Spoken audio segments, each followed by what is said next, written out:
आज Doubtnut app download करें। Doubtnut पर अपने सभी गणित, रसायन विज्ञान, भौतिक विज्ञान और जीव विज्ञान के डाउट्स का करो सफाया। बस प्रश्न की फोटो खींचो, एक ही प्रश्न को क्रॉप करो और तुरंत वीडियो सोल्यूशन पाओ। अभी डाउनलोड करें। प्रश्न, क्षार धातुओं की प्रथम व द्वितीय आयनन ऊर्जा में बहुत अंतर होता है, क्यों? ठीक है, चलिए देखते हैं।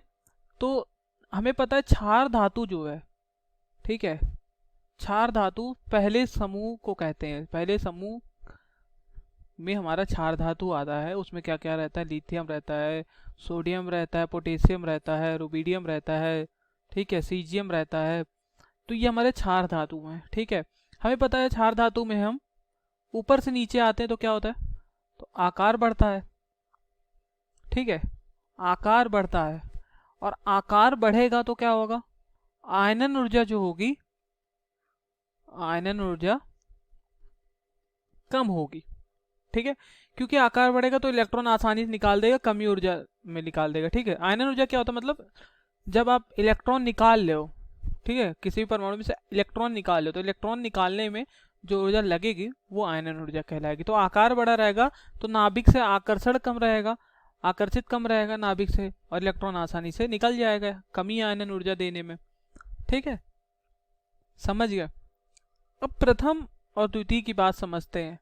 जैसे ये हमारे क्षार धातु को अगर हम m मान ले रहे हैं, कॉमन नाम मान ले रहे हैं, तो हमें पता है कि ये एक इलेक्ट्रॉन त्याग देता है और m+ बना लेता है एक इलेक्ट्रॉन त्याग कर, ठीक है, और अक्रिय गैस की संरचना प्राप्त कर लेता है। कोई भी परमाणु हो वो अपने आप को स्थायित्व प्राप्त करना चाहता है, ठीक है, तो एक इलेक्ट्रॉन त्यागता है तो अक्रिय गैस के इलेक्ट्रॉनिक विन्यास धारण कर लेता है। जैसे इसका परमाणु क्रमांक 3 है, इसका 11 है और इसका 19 है, तो ये क्या करेगा? एक इलेक्ट्रॉन त्याग देगा तो हीलियम का इलेक्ट्रॉनिक विन्यास धारण कर लेगा। ये एक इलेक्ट्रॉन त्याग देगा तो नियोन का इलेक्ट्रॉनिक विन्यास धारण कर लेगा, 2,8 का हो जाएगा। इसका भी अष्टक पूर्ण हो जाएगा, एक इलेक्ट्रॉन त्याग देगा, 2,8,8, ठीक है, इस तरह से हो जाएगा।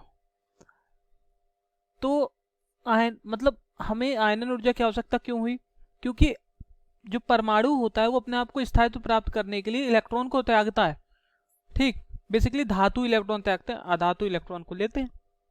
मतलब प्रोसेस क्या है? इलेक्ट्रॉन को लेना, इलेक्ट्रॉन को देना, लेकिन एक लक्ष्य है अपना अष्टक पूर्ण करना, अक्रिय गैस की संरचना प्राप्त करना, ठीक है, बाहरी कोश में 8 इलेक्ट्रॉन रखना, या कह सकते हैं अक्रिय गैस की संरचना प्राप्त करना।